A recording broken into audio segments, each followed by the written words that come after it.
Yes. और दोस्ती खुद से भी, क्योंकि आखिर तुम खुद भी तो नहीं जानते कि तुम हो कौन। प्रधानमंत्री के बाद अब राष्ट्रपति ने भी न्याय में विलंब पर न्यायपालिका को कड़ी नसीहत दी है।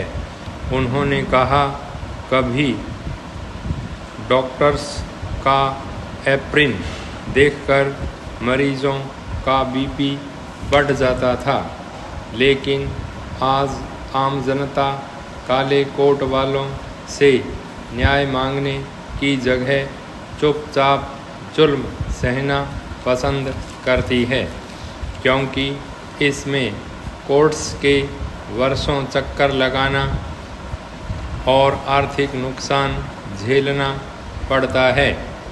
जिला न्यायपालिका के 2 दिवसीय सम्मेलन में बोलते हुए राष्ट्रपति ने जजों को तारीख देने की कार्य संस्कृति से बचने को कहा। साथ में बैठे CJI को स्पष्टीकरण के मोड में आना पड़ा। उन्होंने कहा कि 26% जजों और 27% कर्मियों के स्वीकृत पद नहीं भरे जा रहे हैं। उन्होंने विलंब कम करने के लिए बनी समिति के 3 चरण वाले कदमों के बारे में भी बताया। जजों की कमी के अलावा विलंब का एक और बड़ा कारण स्थगन की संस्कृति है। इसमें वकील भी आर्थिक लाभ देखता है और केस की मेरिट पर बहस करने के झंझट से वकील और जज दोनों बच जाते हैं। राष्ट्रपति की बात के पीछे हाल ही में अजमेर में आया एक फैसला है, जहां 32 साल बाद 6 दोषियों को सामूहिक दुष्कर्म के मामले में आजीवन कारावास की सजा हुई। इसी साल कानून मंत्री ने संसद को बताया कि प्रति 10 लाख आबादी पर 21 जज हैं, लेकिन यह आंकड़ा 2011 की आबादी और स्वीकृत पदों के आधार पर है।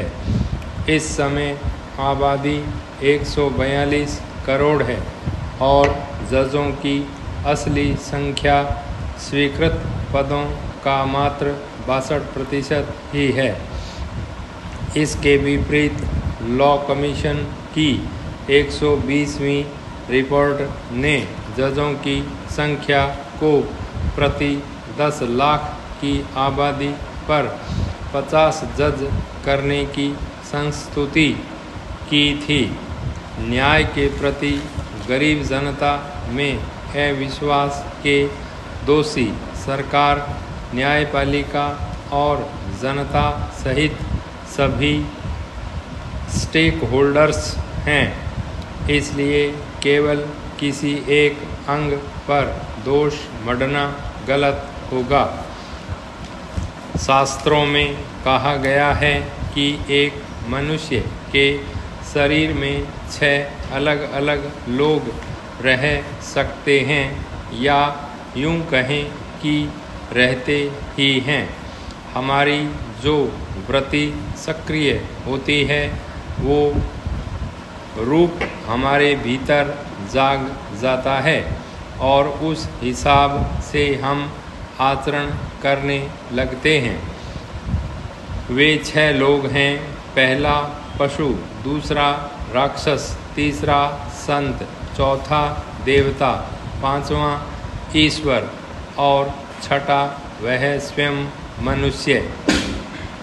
अब ये हमारे हाथ में है कि हम इनमें से किस रूप को जागृत करें और अपना जीवन किस दिशा में ले जाएं और किस रूप को गौण बना रहने दें। इसका प्रमाण गोस्वामी तुलसीदास जी ने दिया है। वह लिखते हैं कि श्री राम ने भरत से कहा, जो दूसरों से द्रोह करते हैं और पराई स्त्री, पराई धन तथा पराई निंदा में आसक्त रहते हैं, वे पापमय मनुष्य नर शरीर धारण किए हुए राक्षस ही हैं। तो तुलसीदास जी ने बताया कि हमारे ही भीतर एक राक्षस छुपा हुआ है और वो इस तरह की गतिविधियों में जाग जाता है। अब यह हमें तय करना है कि हम भीतर से क्या गतिविधि कर रहे हैं। बाहर से तो अभिनय करके छुपा लेते हैं, पर भीतर हम जो भी करेंगे उससे हम नर, पशु, राक्षस, देवता या ईश्वर तक बन सकते हैं। पिछले हफ्ते नरेंद्र मोदी और जो बाइडेन के बीच फ़ोन पर हुई बातचीत के बारे में भारत और अमेरिका के बयानों में फ़र्क को लेकर विवाद हुआ। इस बात को बड़ा मुद्दा बनाया गया कि अमेरिका ने अपने बयान में इस बात का जिक्र नहीं किया कि मोदी ने बांग्लादेश के हिंदुओं की हालत पर चिंता व्यक्त की।